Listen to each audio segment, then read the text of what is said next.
stepped out into darkness. Open my eyes, let me see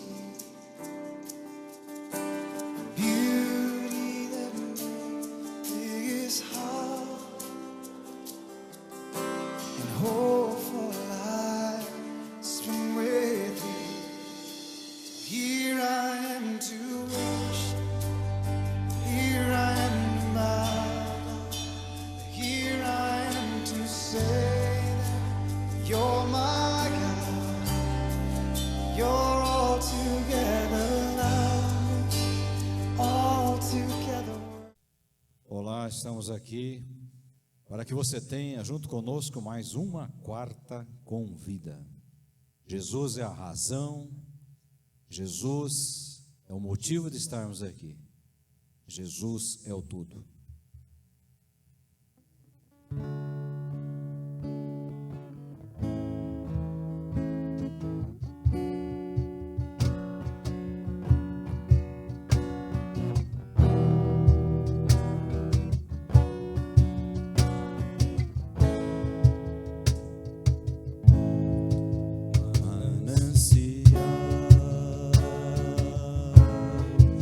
Fonte de vida,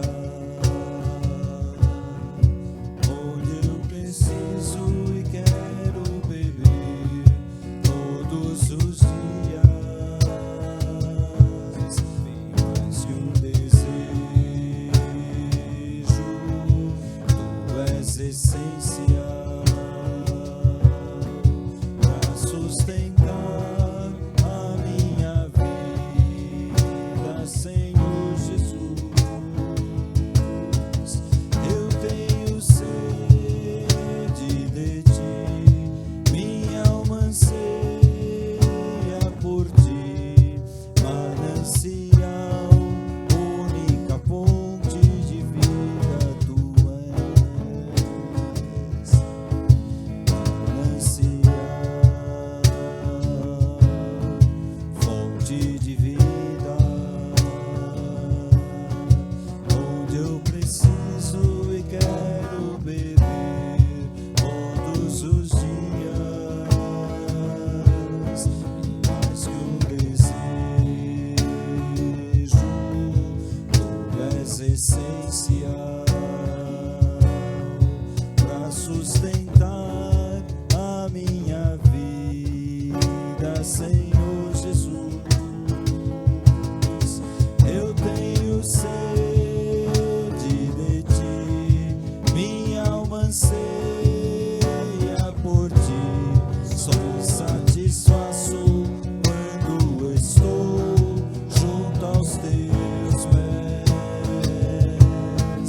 Eu tenho sede de ti, minha alma anseia por ti, manancial, única fonte de vida tu és. Eu tenho sede de ti, minha alma anseia por ti, só me satisfaço quando estou junto aos teus pés.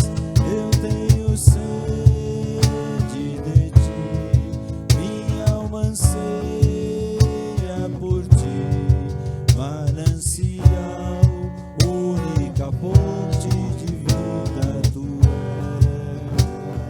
és, manancial, única fonte de vida tu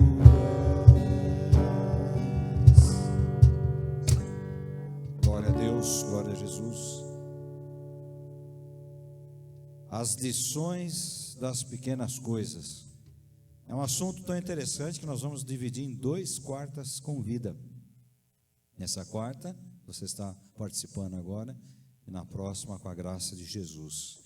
As lições ou a lição das pequenas coisas, ou as lições das pequenas coisas. Daqui a pouco nós vamos repartir um pouco com você.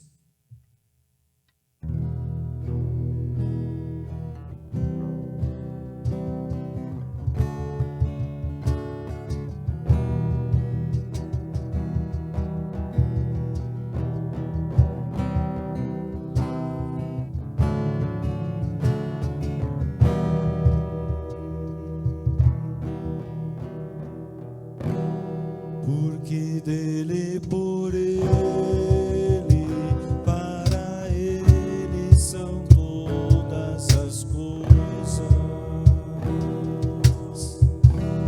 Porque dele, por ele, para ele são todas as coisas. Porque dele, por ele, para ele são todas as coisas. Porque dele, por ele, para ele são todas as coisas. A ele a glória, a ele a glória, a ele a glória, para sempre. Amém. A ele a glória, a ele a glória, a ele a glória, para sempre. Amém. Quão profundas riquezas o saber e o conhecer de Deus, quão insondáveis seus juízos e seus caminhos. Profundas riquezas o saber e o conhecer de Deus, quão insondáveis seus juízos e seus caminhos. A ele a glória, a ele a glória, a ele a glória, para sempre. Amém. A ele a glória, a ele a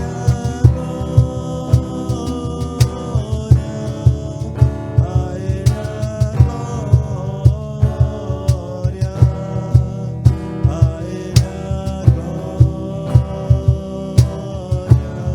para sempre. Amém. A ele a glória, a ele a glória, a ele a glória, a ele a glória, para sempre. Amém.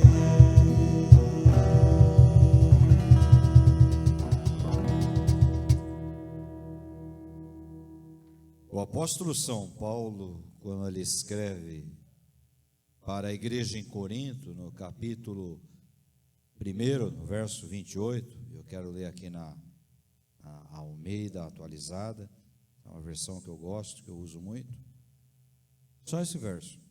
Diz assim: E Deus escolheu as coisas humildes do mundo e as desprezadas e aquelas que não são, para reduzir a nada as que são.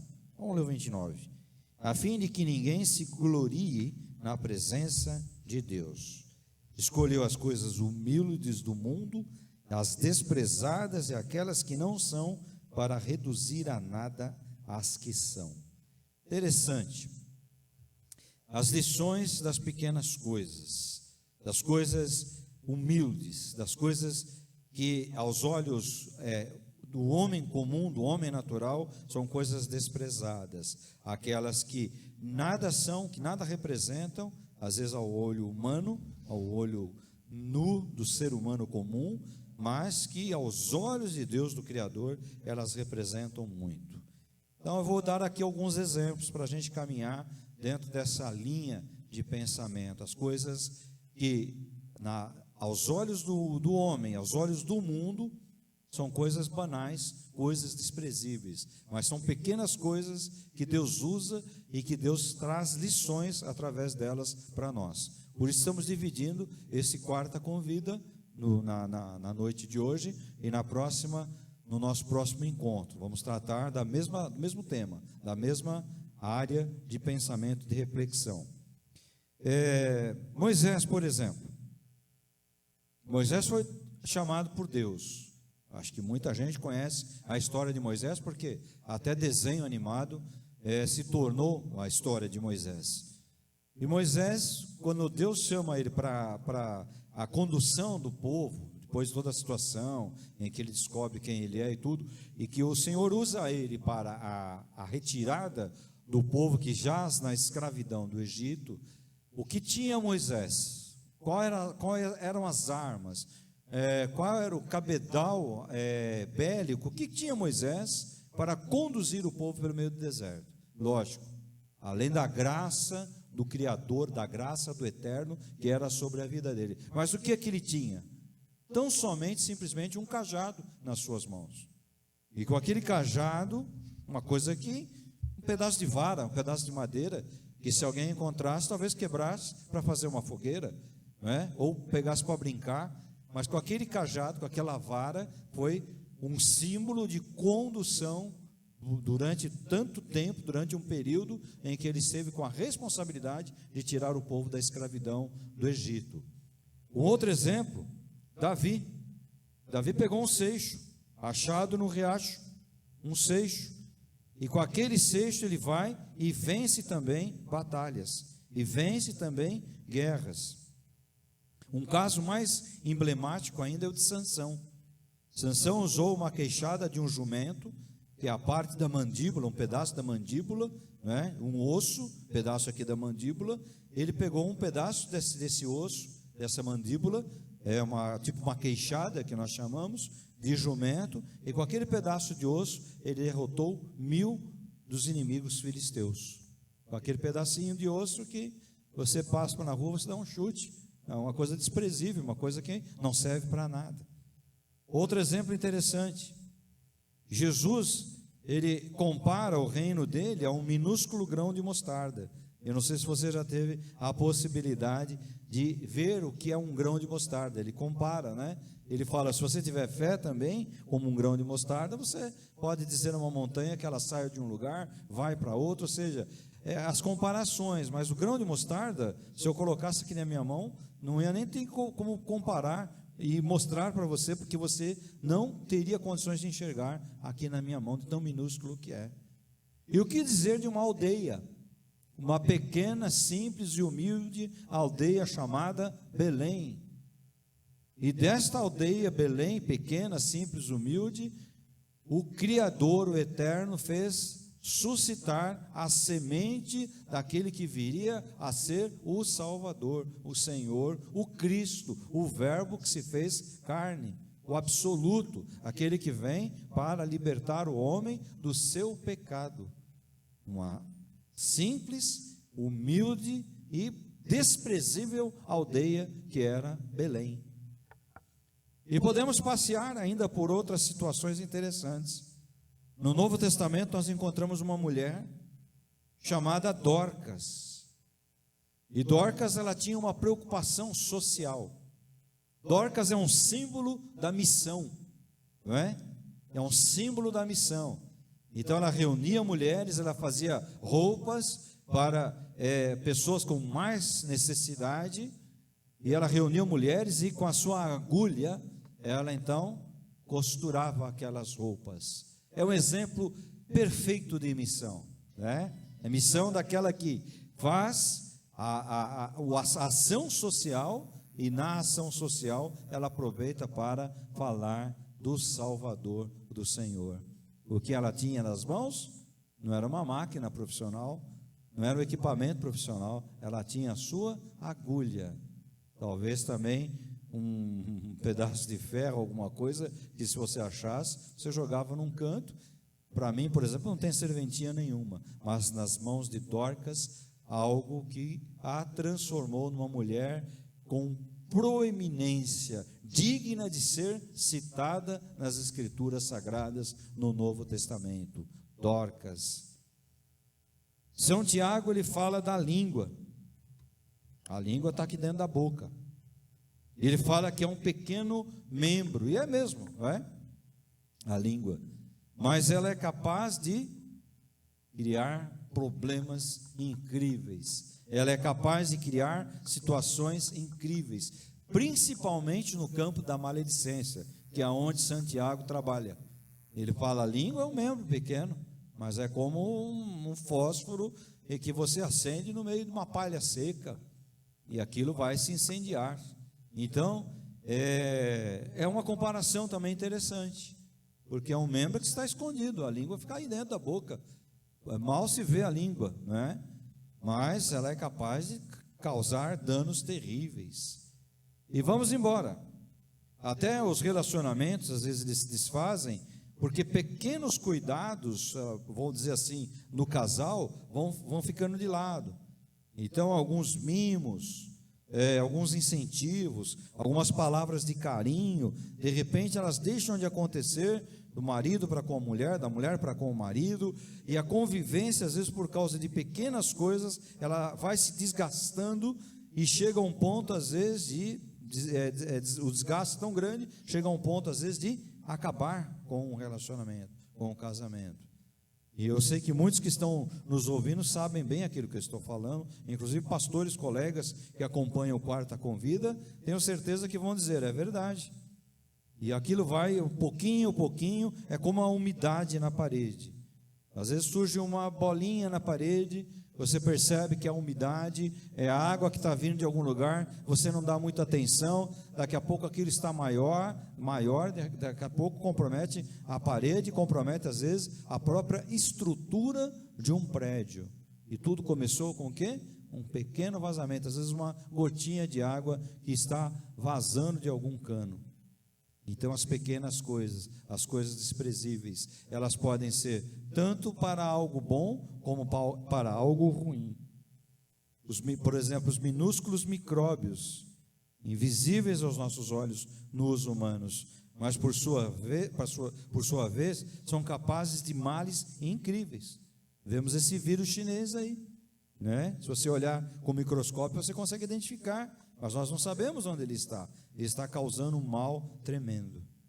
E um exemplo que para mim é fundamental, porque o meu velho pai, meu querido pai, ele desenvolveu um ofício, além daquilo que ele aprendeu a fazer. Ele era um exímio ferramenteiro, profissional, de mão cheia, mas ele, olhando o meu avô era aquilo que a gente fala de um fuçador, alguém que gosta de fuçar nas coisas, de mexer nas coisas, né? E o meu avô aprendeu a mexer em relógios. Meu avô gostava de mexer em relógios. E na época do meu avô, o relógio ainda era uma máquina complexa, né? Não é como hoje, que é uma máquina acompanhada de um sistema eletrônico, tá? Com quartzo, com um cristal que dá uma precisão. E o meu pai, olhando o meu avô, meu pai aprendeu a consertar relógios. E quando eu era garoto, eu ficava na beira da escrivaninha, onde meu pai sentava. Meu pai punha assim um tipo de um monóculo aqui no olho, ficava com o olho assim para poder enxergar as pequenas peças do relógio. Então eu lembro que às vezes ele pegava assim uma parte do relógio que se chama, né? Até hoje ainda existe em alguns relógios, chama cabelo, que era uma molinha envolvida assim, enroladinha, e ele pegava aquele cabelo, às vezes ele lavava na benzina, porque ele falava, olha, tem uma poeira aqui, e uma pequena poeira invisível aos nossos olhos pode travar a máquina. E às vezes também as engrenagenzinhas dos relógios, né? Tinha uns relógios que eram muito bacanas, eles, conforme as engrenagens iam mexendo, aparecia a lua, aparecia o sol, se fosse de manhã, quando ia chegando à tarde aparecia a lua, o tempo que a lua era minguante, era cheia, muito bacana. E tudo isso dependia do quê? De engrenagens, às vezes quase que microscópicas essas engrenagens. Então ele falava, olha, não é um grão de areia, ali uma poeira um pouco mais grossinha, que entrar davam problema, as engrenagens podiam travar, ou então emperravam um pouco e faziam com que a máquina atrasasse, então as horas ficavam atrasadas. Então isso eu aprendi muito, falei, puxa, mas um grãozinho quase imperceptível, uma fagulhazinha de nada, pode causar um transtorno tão grande. E essa experiência eu trago muito para a minha vida. Assim também como uma fagulha, por exemplo, num vazamento de gás, uma fagulha que você não enxerga, que é o agir no interruptor, você ligar e desligar no interruptor, às vezes uma fagulhazinha ali, uma faísquinha que você não enxerga, pode de repente explodir o ambiente onde o gás está vazando. Então são coisas que nós não enxergamos. E aqui são coisas desprezíveis. São coisas que aos olhos dos homens, às vezes não tem valor. Como eu falei aqui, dessa queixada na mão de Sansão, como eu falei aqui nesse pedaço de pau, na mão aí de Moisés, como eu falei aqui, da comparação que o Cristo faz lá do grãozinho de mostarda, mas são coisas que aos olhos de Deus, elas têm um valor muito grande, uma coisa muito interessante, né? Eu poderia dar aqui muitos outros exemplos, tá?